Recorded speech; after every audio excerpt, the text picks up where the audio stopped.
todos, bienvenidos a la unidad curricular Operaciones Unitarias 1. Hoy daremos inicio a uno de los temas más importantes empleados en la ingeniería, tanto química como de alimentos, como lo es balance de materia.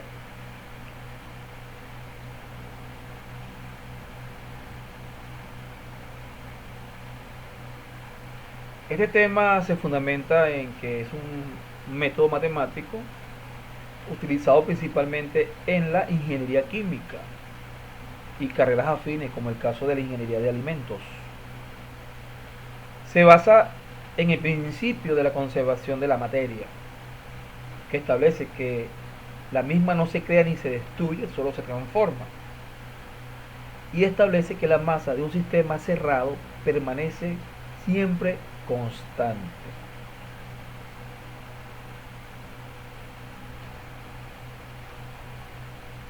Es decir, que la masa que entra en un sistema debe salir del mismo o acumularse dentro de él. Podemos observar esta ecuación que nos indica que la entrada es igual a la salida más la acumulación. Es decir, en una operación unitaria, en un proceso unitario como tal, los flujos de entrada son igual a los flujos de salida más la acumulación de estos dentro del sistema.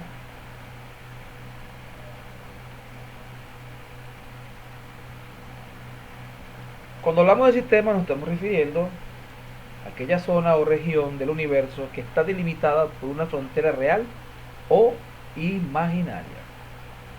En el caso de los sistemas abiertos son aquellos donde existe intercambio de masa entre el sistema y los alrededores, o al contrario, entre los alrededores y el sistema. Por lo general, en los sistemas abiertos, la masa permanece invariable, o en pocas palabras, la masa no permanece constante, es decir, varía en el tiempo. Caso contrario a los sistemas cerrados. En los sistemas cerrados, la masa permanece constante. ¿Ok? Caso típico, cuando existe transferencia de energía entre un sistema y los alrededores, estamos hablando de un sistema abierto, y un sistema cerrado, no existe intercambio de energía entre el sistema y los alrededores. A su vez, este tipo de sistema puede ser aislado.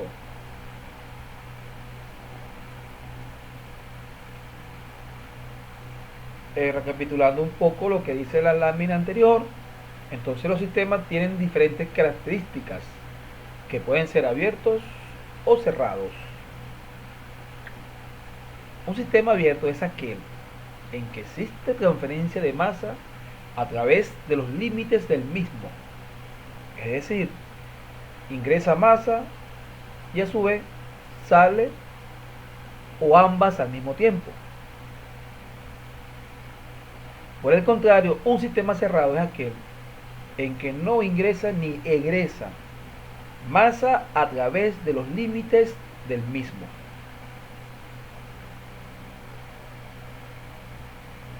Aquí tenemos un caso típico de un autoclave donde una sustancia líquida se está sometiendo a un proceso de calentamiento, el cual intercambiará masa y energía desde el sistema hacia los alrededores. Entonces tenemos un caso típico de un sistema cerrado que se vuelve abierto por incremento de la presión que origina salida de ese flujo másico por apertura de una válvula. Aquí vemos el caso típico de la olla de presión. O sea, esto que está acá ocurre en este sistema muy común en los procesos que ocurren a diario a nivel doméstico.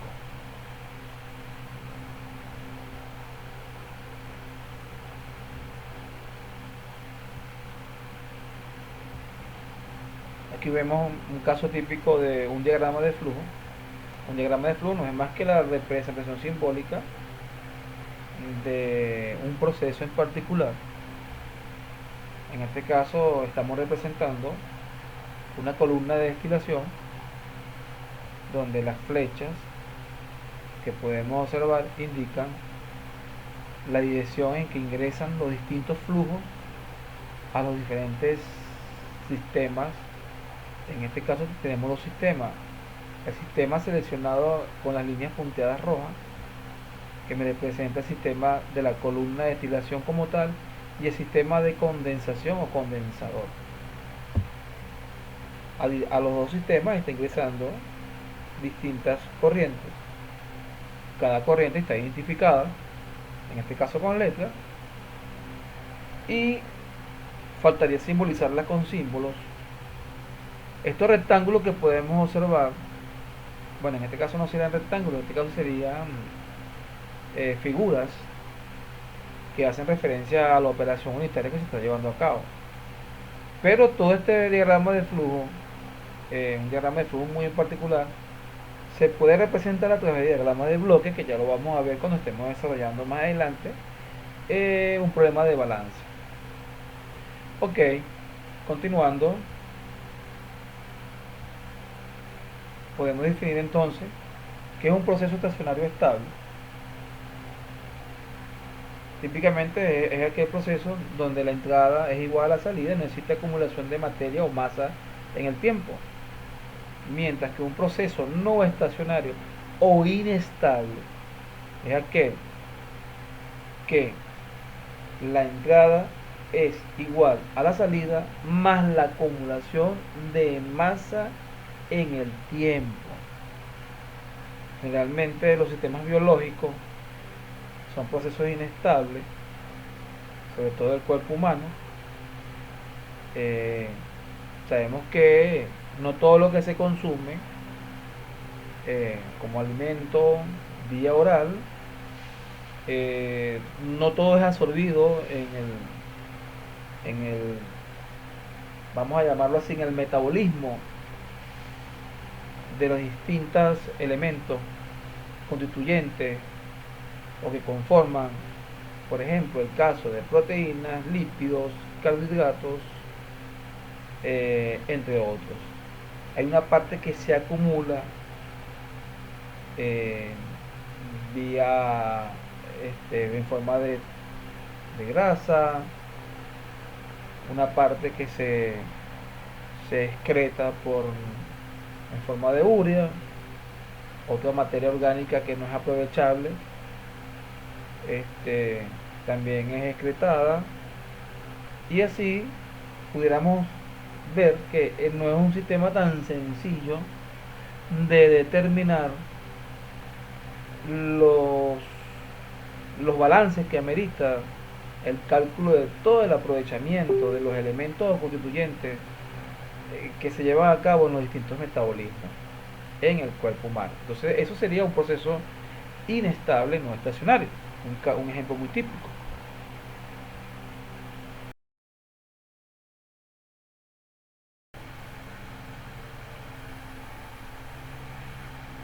Expuesto lo anteriormente relacionado con la teoría y fundamento del balance de materia, podríamos entonces proceder a resolver un problema de balance con una sola etapa de procesamiento. El problema es el siguiente: en parte del proceso de obtención de salsa de tomate se mezcla un puré con 25% de sólidos solubles y 1% de acidez, con vinagre al 5% y azúcar, hasta obtener 1000 kilogramos de un producto con 32% de sólidos solubles y 1,5% de acidez. Determine la formulación requerida. Lo primero que debemos realizar es o elaborar un diagrama de flujo relacionado con el enunciado del problema. Podemos observar entonces que tenemos una operación involucrada que es mezcla. Tenemos eh, tres ingredientes principales como son el puré de tomate, el azúcar y el vinagre, que van a originar un producto final denominado salsa de tomate. Llevado esto a un diagrama de flujo,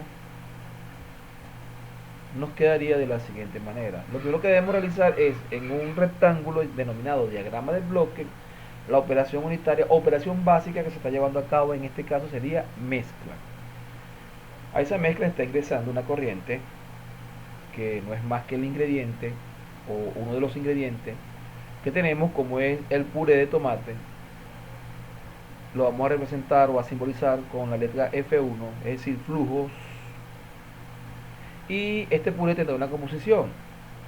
Eh, Según el enunciado, posee 25% de sólidos solubles y 1% de acidez. El resto sería agua. Si sumamos los dos componentes y restamos de 100, nos dará 74% de agua. De la misma manera, ingresará una corriente constituida por azúcar, a la que vamos a llamar F2. El azúcar va a impartir a la salsa de tomate 100% de sólidos solubles. O mejor dicho, al proceso de mezclado va a impartir 100% de sólidos solubles. Por otro lado, va a ingresar una corriente de vinagre denominada F3, el cual posee una composición de 5% de acidez y el resto sería agua, es decir, 95% de agua. Estas tres corrientes en el proceso de mezclado van a originar el producto final denominado salsa de tomate, al que vamos a llamar F4, y posee la siguiente composición: 32% de sólido soluble, 1,5% de acidez y 66,5% de agua. Una vez elaborado el diagrama de flujo, procedemos a hacer su respectivo análisis. Podemos ver que tenemos 1, 2, 3, 4 corrientes. Tenemos también una base de cálculo fijada según el enunciado, son 1000 kilogramos de salsa de tomate que vamos a producir. Tenemos tres componentes como son sólido soluble, acidez y agua. Vemos que los sólidos solubles están presentes en la corriente F1, es decir, en el puré. El azúcar también impartirá 100% de sólido soluble, a pesar de no estar reflejado. Y esto finalmente se va a reflejar en la salsa de tomate o producto final. En este caso serían 32% de sólido soluble. La acidez va a aparecer en F1 y en F3 y a su vez en F4. Y el agua la vamos a tener en la corriente F1, F3 y F4. Procedemos a ver la siguiente lámina. Tenemos de manera detallada lo que era el análisis del diagrama de flujo y vemos, como dijimos anteriormente, que tenemos una base de cálculo fijada en la corriente de salida, que es 1000 kilogramos. Tenemos un total de 4 corrientes y tenemos una sola base de cálculo. Conociendo la base de cálculo y las 4 corrientes, podemos obtener entonces, por diferencia, una ecuación con 3 incógnitas en el valor. Igualmente, tenemos que la cantidad de componentes son 3 y si tenemos una base de cálculo, a realizar el balance en componentes, nos va a originar entonces una ecuación con dos incógnitas. En primer lugar, el primer componente que podemos observar son los sólidos solubles. Aparece en 3 oportunidades, tanto en el puré como en el azúcar, y que se refleja en la salsa de tomate como producto final. Y conociendo una base de cálculo como es F4, entonces eso nos va a originar una ecuación con dos incógnitas. De la misma manera, podemos ver que el agua se repite en 3 oportunidades, tanto en el puré, tanto en el vinagre como en el producto final, y de la misma manera va a originar una ecuación con dos incógnitas si realizamos un balance en componente agua. Y por último, la acidez también aparece en tres oportunidades: en el puré, en el vinagre y en la salsa de tomate o producto final. Y de la misma manera, como los componentes anteriores, va a originar una ecuación con dos incógnitas. La idea de este análisis es ver de qué manera más sencilla podemos proceder a hacer el respectivo balance en componentes. Una vez que hacemos el balance total o balance en corriente, debemos proceder a hacer el balance en componente, pero ese balance en componente lo vamos a elegir de una manera tal que, realizando este análisis, pudiéramos observar que se debe comenzar por aquel componente que origine menos incógnitas, ¿ok? O una ecuación con menos incógnitas. Aquí podemos observar que todos los componentes originan las mismas incógnitas al hacer el respectivo análisis. Por lo tanto, pudiéramos muy bien hacer el balance de componentes por cualquiera de los tres, es decir, por sólido soluble, por agua o por acidez. Ok. Procedemos entonces a hacer los balances totales y parciales, es decir, balance corriente y balance en componente. Al realizar el balance total, debemos tomar en cuenta que es un proceso estable donde no hay acumulación de masa en el tiempo, de tal manera que los flujos de entrada serán iguales a los flujos de salida.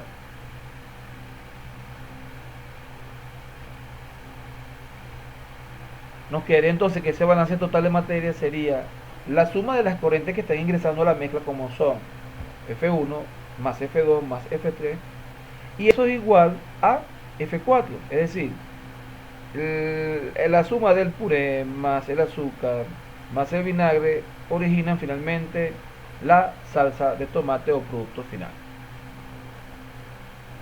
Si realizamos un balance parcial o un balance en componentes sólido soluble, vamos a ver cuáles son las corrientes que presentan sólido soluble. De balance en corriente, las corrientes que presentan sólido soluble sería el puré, el azúcar, y esta se ve reflejada en el producto final o salsa de tomate. Entonces, la idea de hacer el balance en parcial, en componente, en este caso sólido soluble, es la misma. Vamos a tomar en cuenta la misma ecuación del balance total o balance corriente, con la diferencia de que cada corriente debe estar multiplicada por la fracción del componente elegido y en el cual está presente. Por ejemplo, F1 lo voy a multiplicar por su fracción de sólido, F3, que es el caso del azúcar, la voy a multiplicar por su fracción de sólido, y finalmente la corriente de salida F4 la voy a multiplicar por su fracción de sólido. Ok. Vemos entonces que, recapitulando, las corrientes que presentan sólido soluble serían el puré, el azúcar y la salsa de tomate. Ok, pues podemos observar acá que en el caso del puré tiene una fracción de sólido correspondiente a 0,25. El azúcar impartirá 100% de sólido. Al dividir 100 entre 100 nos dará como una fracción 1. ¿Ok? Y a la salida, la salsa de tomate o producto final tendrá una concentración de sólido igual a, o una fracción de sólido igual a 0,32. Sustituimos la corriente conocida como es la base de cálculo F4, sustituimos acá y nos quedaría entonces resolver este producto, obteniendo finalmente una primera ecuación. Esta ecuación, como podemos observar, presenta dos incógnitas, como son F1 y F3.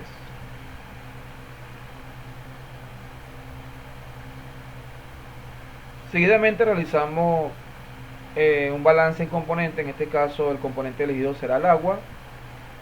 Podemos también elegir el acidez, indistinto.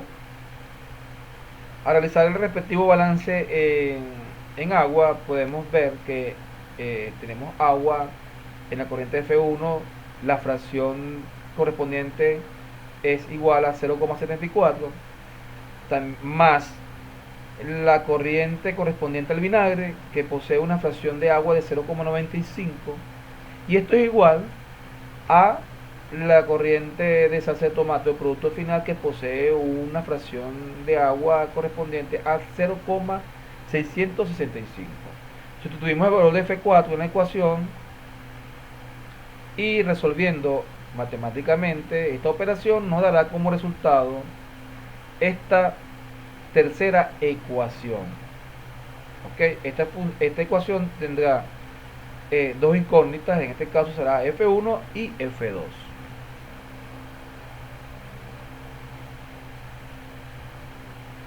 Por último, realizamos un balance en acidez. Vemos que la acidez está presente en la corriente F1, en la corriente F2 y en la corriente F4, es decir, tanto en el puré como en el vinagre y en el producto final. La fracción correspondiente de acidez en el puré es 0,01, la fracción correspondiente al vinagre es 0,05 y la fracción finalmente obtenida en la salsa de tomate es 0,015.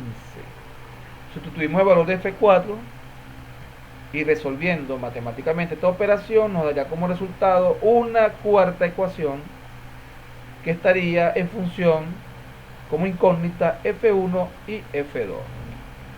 Muy bien. Entonces, resolviendo las ecuaciones, escogiendo aquellas ecuaciones cuyos términos sean semejantes en cuanto a variables, lo vamos a resolverla por cualquiera de los métodos matemáticos muy conocidos, es decir, un sistema de ecuaciones con dos incógnitas, como pudieran ser sistemas de sustitución, igualación o reducción. En este caso vamos a resolver por reducción, que es mucho más sencillo. Las ecuaciones escogidas serían estas dos, ¿ok? Porque tenemos que tienen en común las mismas variables o los mismos términos, que serían F1 y F2. Procedemos de la siguiente manera. Escogemos, por el método de reducción, se busca reducir una variable para obtener una ecuación con una sola incógnita. En este caso vamos a eliminar F2, y para eliminarlo debemos escoger los coeficientes que aparecen reflejados tanto en la primera ecuación y segunda ecuación que lo acompañan al mismo. En este caso sería 0,95 y 0,05. El 0,05 lo invertimos y pasaría a multiplicar la primera ecuación, y el primer coeficiente de la primera ecuación pasaría a multiplicar a la segunda, es decir, de esta manera: 0,05 y 0,95. Como podemos observar, al 0,95 le cambiamos el signo, es decir, del signo positivo lo pasamos a signo negativo. Esa sería la técnica matemática para resolver. Luego, cada uno de estos términos o cada uno de estos coeficientes, el 0,05 y el 0,95, pasaría a multiplicar a cada uno de los términos que corresponden a la ecuación. Sería este por este, luego este por 0,95 y de último 0,05 por 665. De la misma manera lo vamos a hacer con el 0,95 por este valor, luego por este y de último por este, que sería 15. Matemáticamente, al resolver eso, nos dará como resultado lo siguiente: nos dará cada uno de estos términos, ok. Como podemos ver, este valor en F2 y en F2 se repite, signos más y menos, entonces nos dará como resultado 0. De tal manera que hemos reducido la ecuación a una sola incógnita, como en este caso sería F1. Una vez reducida la ecuación a una sola incógnita, como podemos observar, procedemos a sumar los términos semejantes y los términos independientes de la ecuación. Esto nos daría como resultado esta siguiente expresión: 0,275 multiplicado por F1 igual 19. De tal manera que vamos a despejar este valor que está multiplicando de F1, lo pasaremos a dividir, y de esa manera vamos a obtener nuestra primera respuesta o cantidad de puré que se requiere para la formulación de la salsa de tomate, que en este caso sería 690,91 kilogramos.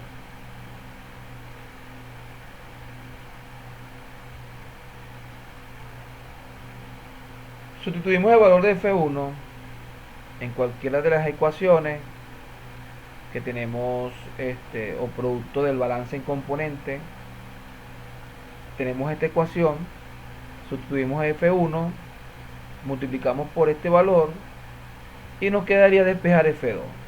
Al resolver matemáticamente esta ecuación nos dará como respuesta que F2 es igual a 161,82 kilogramos.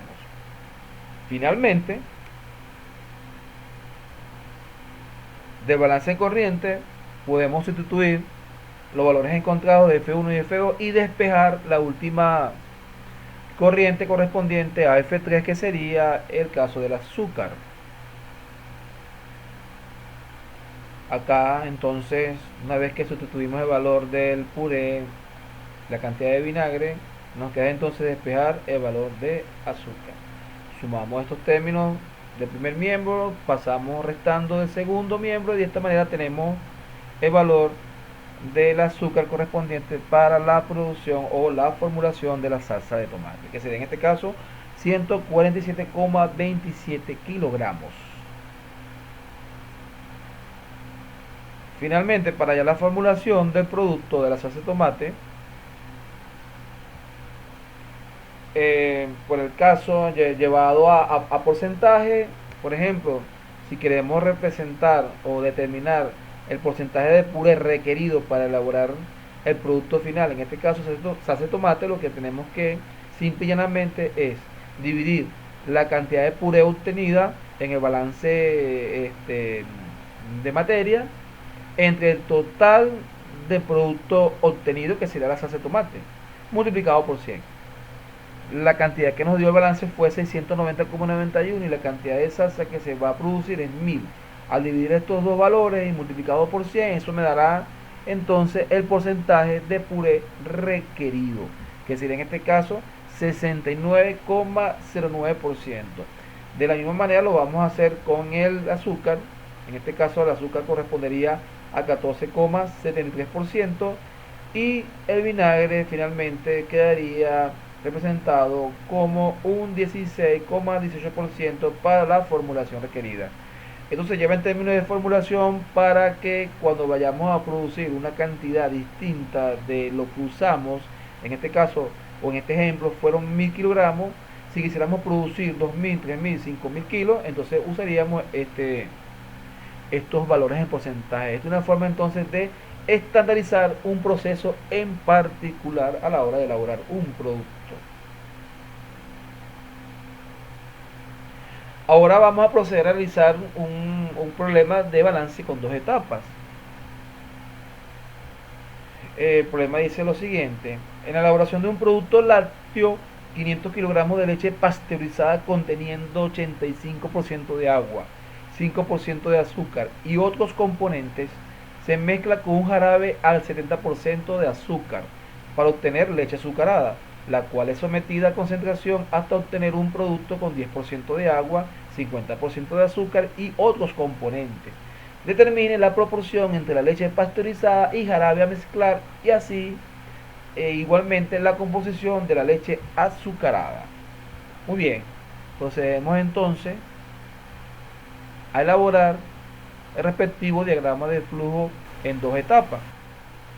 Representamos la primera etapa involucrada en la operación o en el diagrama de flujo, que sería en este caso la etapa de mezcla, donde va a ingresar una leche denominada F1 con una composición de 85% de agua, 5% azúcar y el resto serían otros componentes. La diferencia del 100% quedará 10%. De la misma manera ingresará una corriente denominada F2 correspondiente al jarabe azucarado con un 70% de azúcar y 30% de agua. La segunda etapa involucrada será el evaporador, donde se va a concentrar la corriente procedente del proceso de mezcla, como lo es la leche azucarada, donde se elimina parcialmente el agua contenida hasta obtener finalmente una leche concentrada o una leche evaporada, también denominada leche condensada azucarada. Esa leche evaporada azucarada tendrá 10% de agua, 50% de azúcar y 40% de otros componentes. Aquí es importante señalar que en este tipo de balance con dos etapas, y lo mismo aplica para múltiples etapas, debemos seleccionar un sistema que involucre ambas etapas, es decir, el proceso de mezcla y el proceso de evaporador. Seleccionamos un sistema como sigue a continuación, formando un rectángulo con líneas punteadas, donde podemos involucrar tanto al proceso de mezcla y evaporación, y vemos que las corrientes que están ingresando al sistema y saliendo del mismo son las que ingresan sería la corriente F1 y F2, y las que salen del sistema como tal sería la corriente de agua y la corriente de leche azucarada. La corriente que no se va a involucrar en el proceso o en los cálculos matemáticos del balance de materia sería la corriente que sale de una etapa e ingresa sucesivamente a la siguiente. Aquí podemos observar entonces que el balance nos quedaría, el balance global, ¿verdad? Nos quedaría que los flujos de entrada es igual a los flujos de salida, entonces las corrientes que están ingresando es la suma de F1 más F2 y es igual a las corrientes de salida que serían la suma de F4 más F5. Entonces la corriente que no se va a involucrar para los cálculos sería la corriente F3, ya que sale del proceso de mezcla e ingresa posteriormente al evaporador. Sería la corriente que no se va a tomar en cuenta para efectos de balance global o balance en corriente.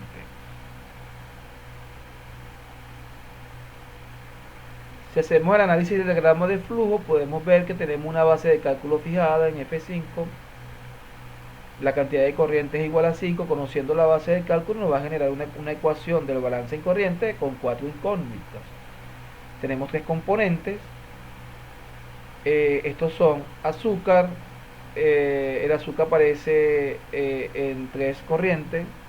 Conociendo la base de cálculo, eso nos indica que nos va a originar una ecuación con 2 incógnitas. De la misma manera tenemos el componente agua. Conociendo la base de cálculo, aparece el agua en 4 corrientes menos 1, es decir, la base de cálculo nos va a originar una ecuación con 3 incógnitas. Y por último, el componente otros aparece en 2 corrientes, sería el que nos va a originar la ecuación con menos incógnita, es decir, con una sola incógnita. Esto nos indica entonces que para la escogencia del balance y componente vamos a escoger al componente otro, ya que es el que va a originar una ecuación con una sola incógnita, en comparación con el componente azúcar y con el componente agua. Será entonces el componente otro que vamos a elegir una vez que hagamos el balance total y posteriormente el balance parcial. El balance total de materia nos quedaría, o balance corriente, como dijimos anteriormente, la suma de F1 más F2 igual a F3 más F5. Procedemos a realizar balance en componentes. Una vez que hicimos el análisis del diagrama de flujo, el componente que elegimos o seleccionamos sería el componente otros, es decir, el balance parcial. Podemos observar que ese componente estaría presente en la corriente 1 y en la corriente 5, es decir, en la leche que ingresa a la mezcla y en la leche evaporada azucarada que sale del evaporador. Sabemos que la fracción de componente otros en F1 es igual a 0,10 y la fracción de componente otros en F5 es igual a 0,40. Es decir, las corrientes que ingresa o la corriente que ingresa con ese componente otro es igual a la corriente que sale con componente otro, es decir, F1 y F5. Sustituyendo los valores ya conocidos, en el caso de F5 que equivale a 500 kilogramos, podemos despejar entonces la corriente F1. Esa corriente nos dará como resultado 2000 kilogramos de leche. Posteriormente hacemos un balance en azúcar. Sabemos que el azúcar, el componente azúcar está presente tanto en la leche como en el jarabe azucarado y en el producto final leche evaporada azucarada. Entonces, La fracción de azúcar que acompaña a F1 es 0,05, la que acompaña al jarabe azucarado es 0,70 y finalmente sale en la corriente 5 con una fracción de 0,50. Sustituimos el valor de F5 ya conocido y F1, después podemos despejar F2. Quedando entonces finalmente que F2 es igual a 214,29 kilogramos. Si ya tenemos F1, tenemos F2 y tenemos F5, podemos despejar entonces F4 que del balance en corriente o balance total que hicimos inicialmente, y con eso podemos obtener la cantidad de agua evaporada del proceso de evaporación.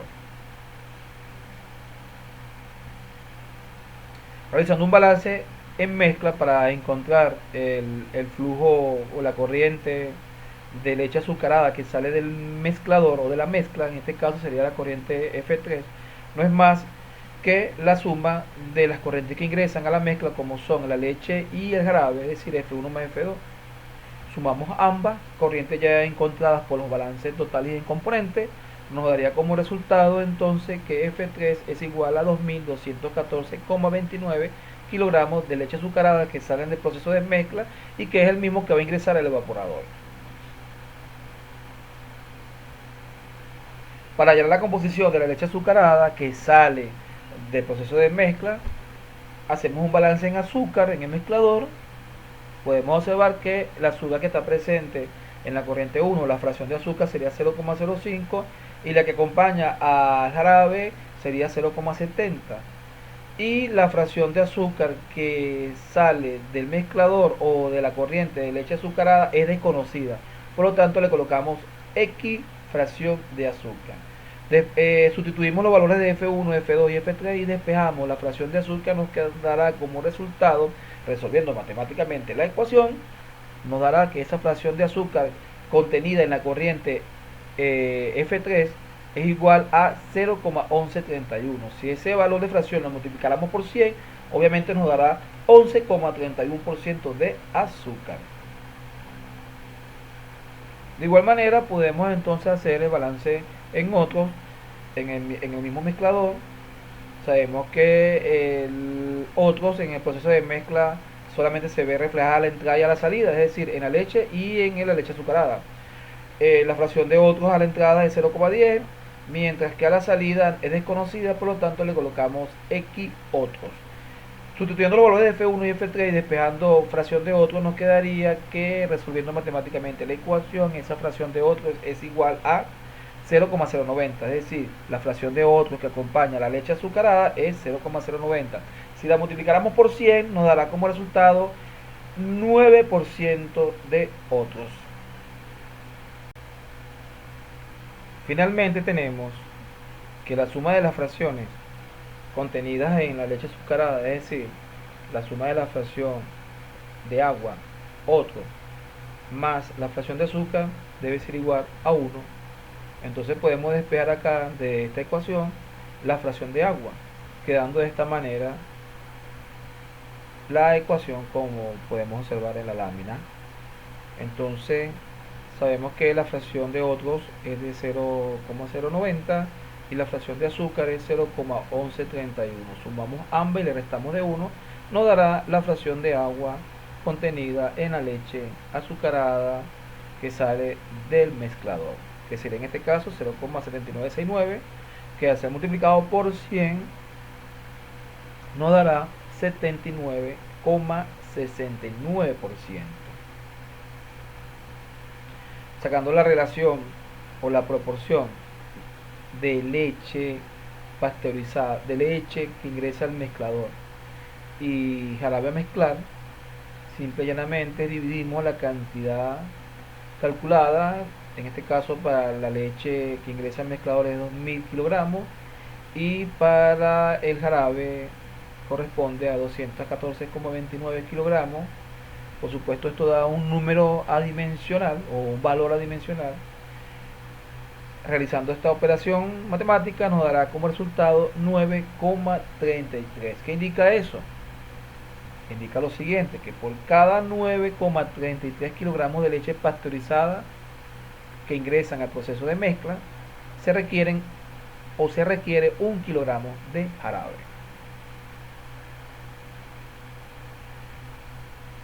Espero les sirva de mucha ayuda para el trabajo que deben entregar próximamente. No me queda más nada que decirles que gracias por su atención.